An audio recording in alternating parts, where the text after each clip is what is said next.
Hello बच्चों, let's see the question. The question says right the negation of each of the following statements. यहाँ पे हम क्या given statement, all cats scratch. हमें इस statement का निगेशन लिखना है, यानी इसका हमें नकारात्मक सेंटेंस लिखना है। फर्स्ट ऑफ ऑल हम समझ लेते हैं कि हम इस क्वेश्चन में क्या की कंसेप्ट यूज करने वाले हैं। बेसिकली इस क्वेश्चन को सॉल्व करने की जो हमारा की कंसेप्ट होगा वो होगा निगेशन के बारे में। हमें नॉलेज होनी चाहिए किसकी, निगेशन के बारे में। अगर देखा है तो निगेशन का जो वास्तविक मतलब होता है वो होता है नकारात्मक। मतलब जो बात हमसे कही गई है जस्ट उसका उल्टा। एग्जाम्पल के तौर पे यहाँ लेते हैं। एग्जाम्पल क्या है हमारा, the sum of 2 and 3 is what 5। ये हमसे बोला हुआ है। अगर हमसे कोई कहता है इसका नकारात्मक बताओ तो हम क्या कहेंगे, the sum of 2 and 3 is not equal to 5।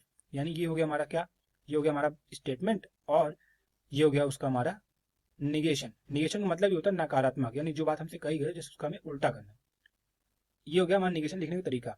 अब हम सबसे पहले चलते हैं क्वेश्चन में।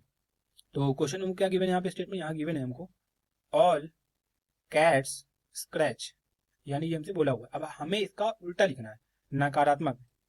अब हम इसका नकारात्मक यानी निगेशन लिखते हैं। तो इसका निगेशन क्या बनेगा, हम इसको लिखेंगे। ऑल द निगेशन लिखने के कई तरीके होते हैं। तो यहाँ पे हम लिखेंगे it is false false that all cats scratch. यहाँ हो जाएगा स्क्रैच। ये हो गया पहला तरीका। दूसरा तरीका क्या लिखेंगे हम लोग यहाँ पे, यहाँ लिखेंगे there there exist a cat which, यहाँ लिखेंगे हम लोग विच डज नॉट, ये जाएगा डज नॉट स्क्रैच। ये हो गया हमारा दूसरा तरीका लिखने का इसी बात को। मतलब क्या है कि निगेशन लिखने के कई तरीके होते हैं। चाहे हमें बस बात एक बात का ध्यान रखना है कि हम बात वही कन्वे करना चाह रहे हैं, जो बात हमसे कही गई है उसका जस्ट हमें उल्टा कन्वे करना है। अब इंग्लिश के अंदर यानी कह सकते हैं हमारा लैंग्वेज के अंदर कई अलग अलग तरीके होते हैं जिससे हम सेम बातों को कन्वे कर सकते हैं। हमें उस मीनिंग का ध्यान रखना है यहाँ पे। So this is the final answer to this question. I hope you have understood everything very well. Thank you and all the best.